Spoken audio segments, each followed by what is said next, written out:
Quiet on set. I'm your host, Marlo Lemon, and you're listening to Wild Voice, the self-help podcast that guides you through life, one spiritual tool at a time. Yeah, that's the spirit. Give me more. Okay, I am going to tell you a little story. It's actually a big story, one that has caused me a lot of pain and agony, and one that has been enjoyable and fulfilling and nourishing as I make my way to the other side of it. Also, one that has pushed on my biggest pain points and panic buttons, as well as been a life force and connection. Sexual intimacy. The juxtaposition I have experienced around this has at times resembled a yo-yo. I can always tell the stage of healing I'm in, with anything, when the topic or word or reference brings this little zing feeling through my body. The thing, the zing, that isn't that giddy butterflies, but the one that kind of gives you that pit in your stomach. The duller the zing, the closer I am to completing a cycle and understanding the process and struggle. It's completely there for a magical reason that benefits me, but sometimes it feels the opposite. It doesn't mean it's any less impactful and healing, though. You know what I'm talking about? I sure hope so. Well, actually, it doesn't matter. For the sake of this, just know I see you and feel you if any of that made you go, Oh, I know exactly what she's talking about. So, why is this topic so big for me? You might remember from past episodes how I was told I was boy crazy from a young age from my mom. And my high school relationship, which was pretty much my first real relationship, I lost my virginity. We'll call him Marcus. That's what I call him in the book, so let's just keep things consistent. We were together until my freshman year of college. So our sex life and his penis, I had nothing to compare it to. So I figured it was just... Actually, I figured nothing. I had nothing to relate it to or even know I should or shouldn't be grateful or not. So it just was. I just thought it was normal. Whatever the hell that word means. I do know I loved our sex life. Very matched, very vibrant, very wild and consistent. As was his cheating.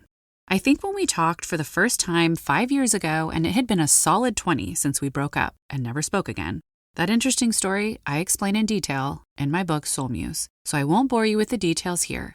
But after all of that time, he reached out and found me on social media, I think, about a year after Bob died. I was in my single era.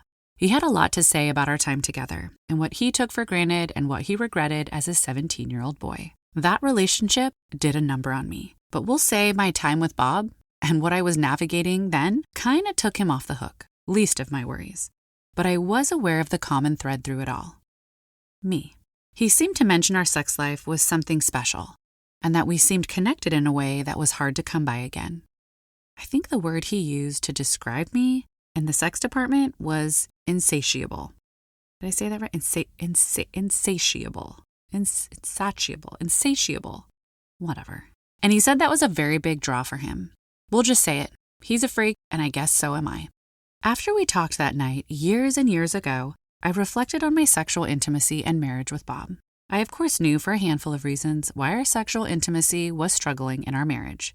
If you have no idea what I'm talking about or are new here, I'd go back to the beginning of this podcast and start from the top. Don't worry, we will all be here once you catch up. But really, I think you're going to want to know that part. So as I reflected on the consistent disconnect I found in my marriage sexually, with Marcus, it was natural. With Bob, I felt that love and admiration, not the desire and passion that I wanted to feel like someone couldn't keep their hands off me. Yet when Bob and I would have sex, it was great. So I was at a loss. At times, I would reflect on my high school relationship with Marcus, and I figured it was more to the effect we were freaks, and that's not what normal relationships were like. Bob even made a comment once when I mentioned I wanted to have sex more than one time a week, or at least that. Or when I would initiate it and he would turn me down. He would say things to the effect of, I needed to grow up. That isn't what relationships are all about. I didn't know how to fight against that. And there was a part of me that felt like maybe I was too much. That little girl that was told she was boy crazy, like I was broken. Something was wrong with me. I've explained this exact dilemma in other episodes. So let's fast forward to Bob's passing, and I'm single and in my healing era. We're always healing, but I was in that transformative phoenix rising from the ashes part. I was so liberated and empowered to figure out who I really was, how I wanted to show up, what was important to me, the fuck it mentality, and just being me. What were my non-negotiables?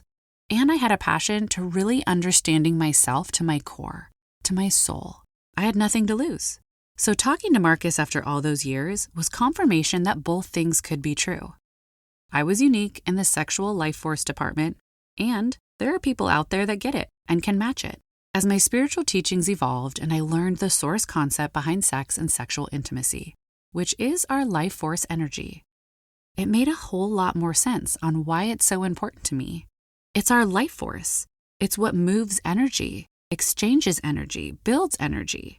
It's a euphoric feeling, and for me, a big part of connecting. It's also the main thing that separates us from best friends to lovers, roommates to family, something someone has access to that normally no one else does. I've had playful moments, I'll call them, where I was more casual with my sexual energy and ultimately it served a purpose. But the deep soul connection and intention behind sex is a big part of what draws me to it. The experience, the vibe, the feeling, the connection, etc. Just the overall feeling, which is one of my clairvoyances, by the way.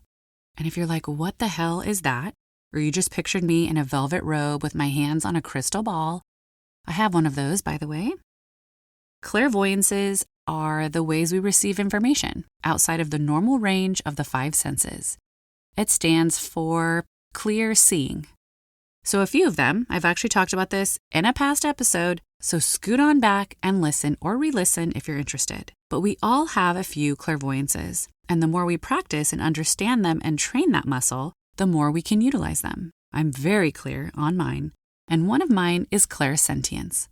So it kind of sounds like I'm a centaur or something. So I get a feeling in my body, and this is where my intuition talks to me. So since one of my clairs is the feeling one, you best believe a feeling is something I go for in everything I do. Sex and sexual intimacy included. If I'm having the act of sex and something feels off, or one person's not into it, or one person's focused on themselves and not the experience as a whole, you best believe my buzzers, my dingers, my whatever go off and I can't enjoy it. So just giving you a little behind the scenes today should set us up for what I have been so fascinated by and continue to learn about myself and my partner. You know love languages, right? There's an episode for that in here somewhere.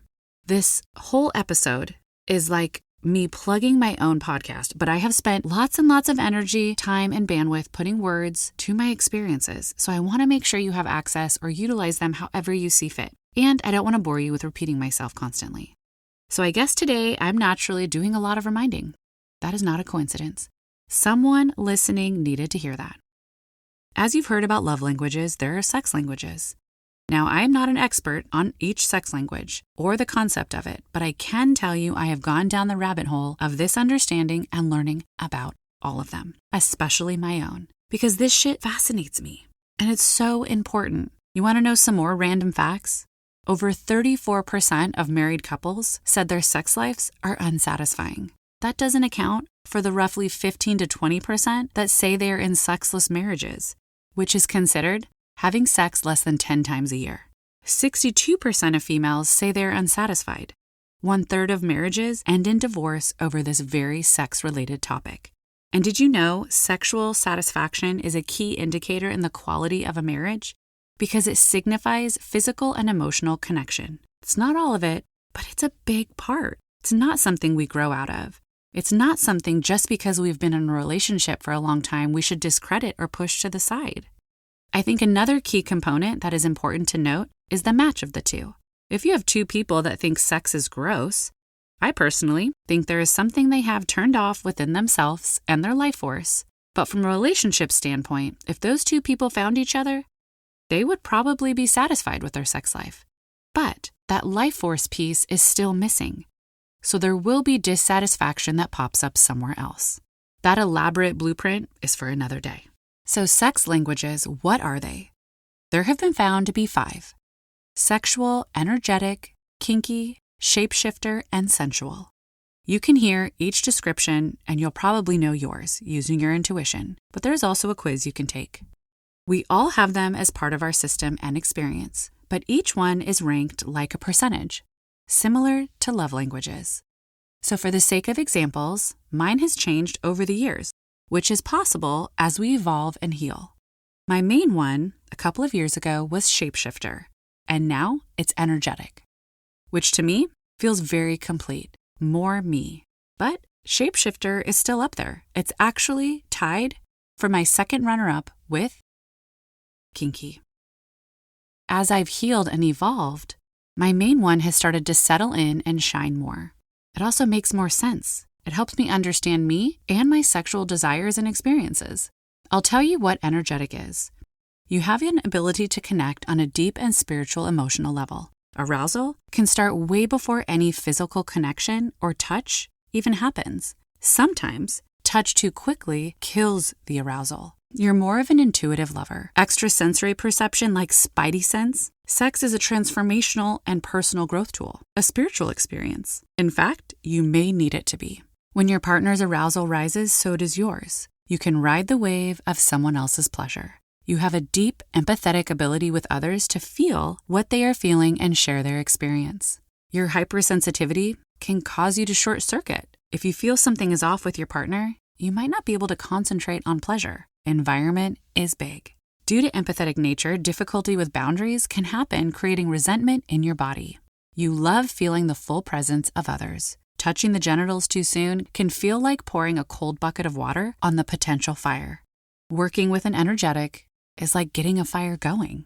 Now, when I learned all of this, and there's so much more, it was years ago, and I just set it and forget it. I've always been intrigued by sex though, hence boy crazy, but it was my fascination with life force energy, and intuitively what I knew I could expand into and create in life when nourished. And it's a big connection piece for me. The more I have dove into understanding myself and what I want out of a relationship and getting clear on what are non-negotiables, it has been fascinating what I keep learning.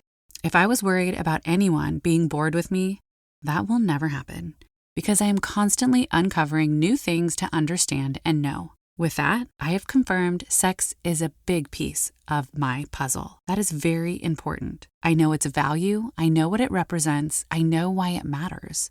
So I'm fighting for its space in my life and letting go of the areas it scares or panics me. I settle into learning more about me, getting clear on my soul wants, and here we are. Back at this idea and what I have come to learn more about recently, about my own sex language and how it has evolved.